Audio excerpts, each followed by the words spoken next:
morning. We're here with Amber. It's wonderful to see you, and Stuart and Leslie. And congratulations, General Hospital's 40th anniversary. And there has been a breast cancer storyline recently, and Leslie's been involved in that. You had the breast cancer walk at General Hospital, and you were the MC. It was nice to see you there that day. Yes, it was nice to represent, and especially the work that we're doing for Susan G. Komen Foundation. And I think it's important that we carry that breast cancer storyline through, and to let young people know now, with the Emily breast cancer, that early is the key to this. So right now, it's nice to see Amber, our very first Emily that we grew up with. I'm a surrogate daddy. I miss her. We do. She's going to be a huge star. Huge. You will. You will. We're so proud of her. She's going to be debuting in September. Joan of Arcadia, September 26th, Friday, 8 o'clock. See? She knows. I do remember. You have to stay tuned. Stay tuned. Being the great television viewer that I am, I've seen every commercial that she's done. And I'll tell you, I've seen more of her on the commercials than I've seen of her in the last year, that's for sure.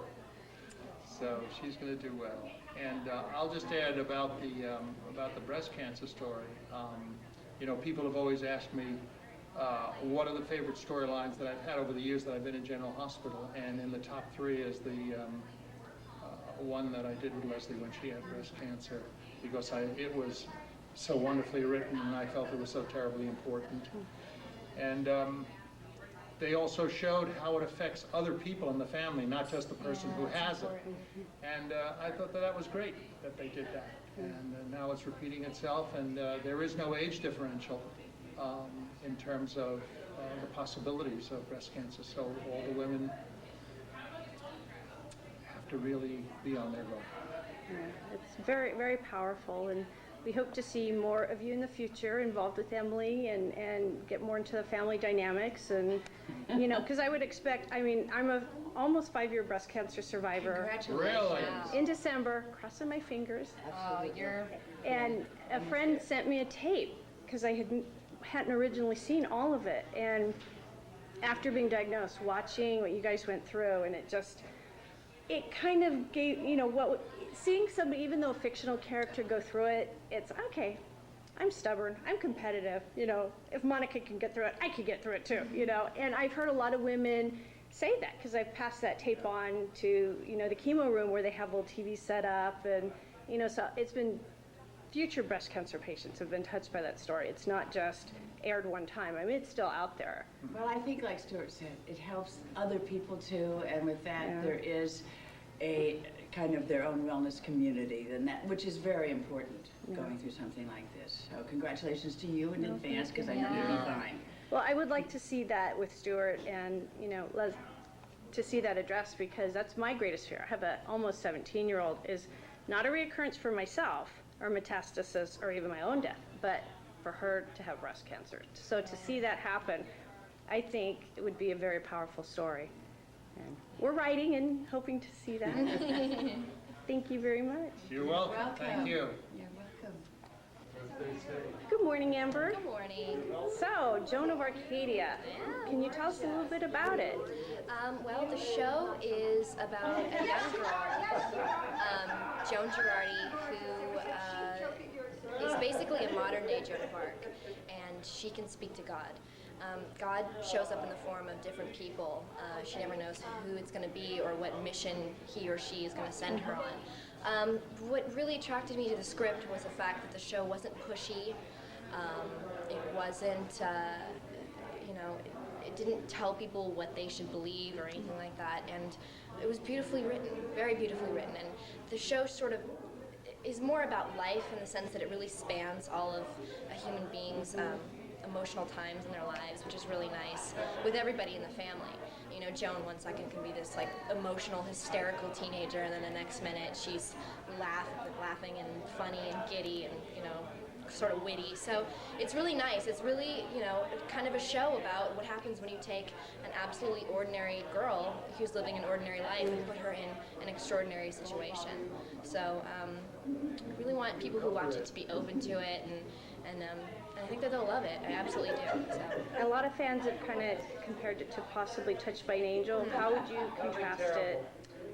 I've never watched Touched by an Angel, so I really can't say what I think the comparison would be. From what I've heard, I know that this is a lot darker than Touched by an Angel. We also have Mary Steenburgen and Joe Mantegna. That's a cast you can't really compare to anybody with. So, and I think a lot of people really want to, sort of put the show in its own category, put it, away from everything else, which is what people should do. People generally like to lump it in the sum with everything else. So I think it's more of a compliment that people are hoping it will be as successful as Touched by an Angel, which was on for a very, very long time. Here's hoping. I mean, that would be nice. Yeah.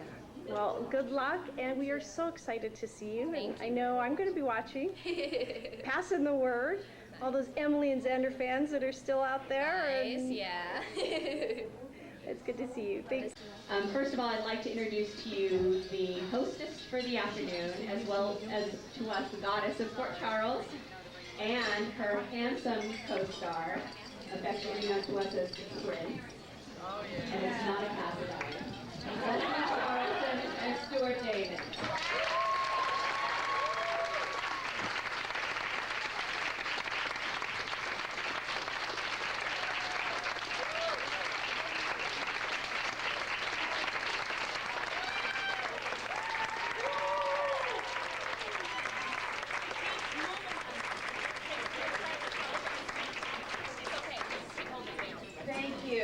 Thank you. Thank you. I'm so glad you still recognize us. Okay, thank you so much for being here. Some of you, from yesterday, you made it through the evening, and we have some family members, some surprises too. We'd like to introduce first Monica's mother. What? The show seems to have forgotten this. I didn't even know you had a mother. I slept with her husband. Oh, that was okay. Fortunately, she forgave Monica. I'd like you all to give a warm welcome to Susan Brown.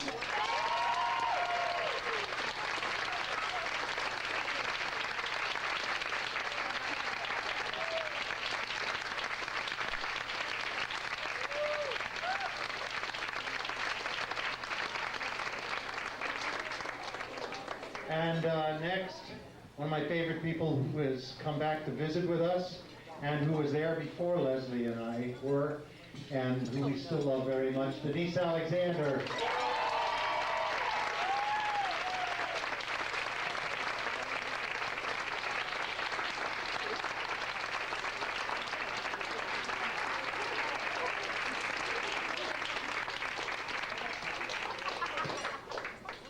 Now, we don't know exactly how she got in the house, but she's too big to get rid of.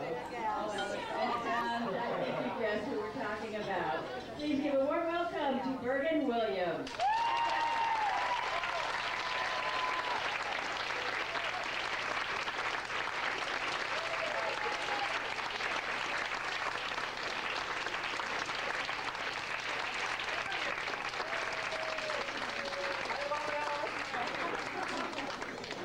Next on the list, a young man that has just come into the show, and at first he was just known for his hair, and we were going to call him Spike, but he's growing on a daily basis into a wonderful actor, Scott Clifton.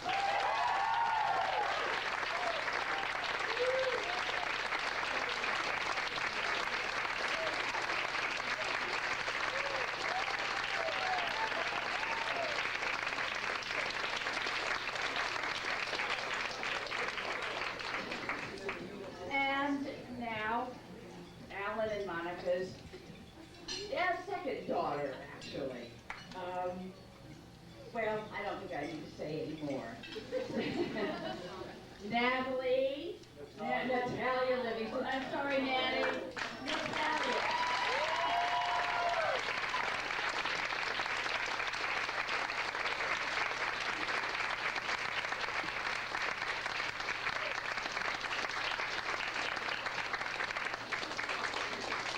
And next is another daughter. She was originally my daughter. Then they took her away from me, and I told them that they couldn't have her back. I'll always be a surrogate father. Robin Christopher.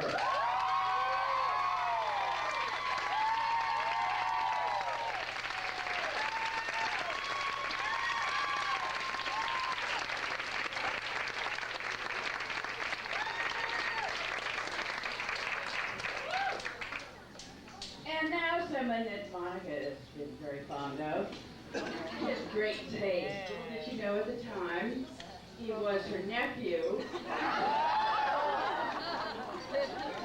Who cares? She's such a slut.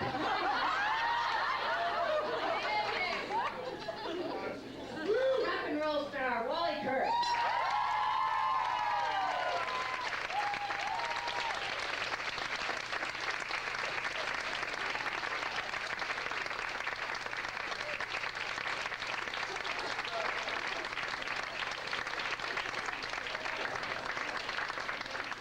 And next is a very special surprise for all of you, and I'm just so thrilled to see her. And I guarantee you she's going to be a very, very big star, because she's a huge talent. She has a new series that starts in September on CBS, Tamblyn.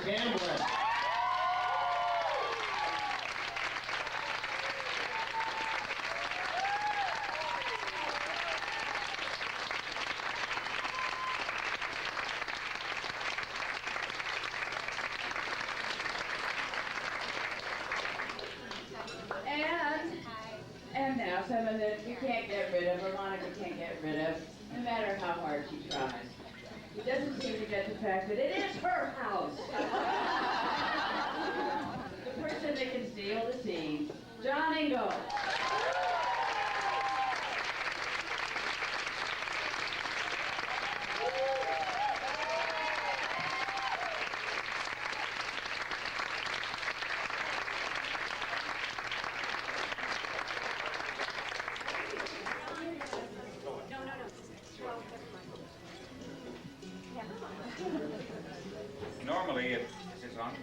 Normally, I always push Anna in her chair, but she couldn't be here today, and she wrote a letter that she wants me to read to you. Okay. Her letterhead, Anna Lee. August 24th, 2003. To my darling fans and friends, I am so sorry that I can't be with you today. I was so looking forward to seeing you all and reminiscing about all our years together on General Hospital and discussing how we can get the Quartermaines back on the front burner.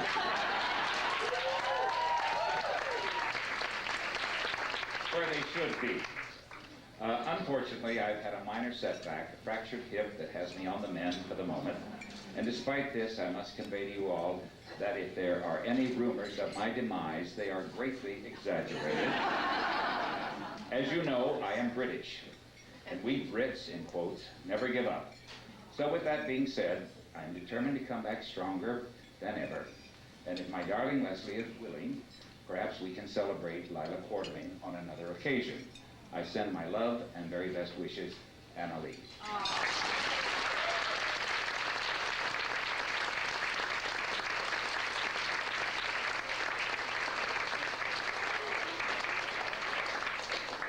And just to let you know, Dale Walsh, one of our cameramen, and one of Lila's, Annalise, best friends, has been taping this. We're going to give her a copy of this later today.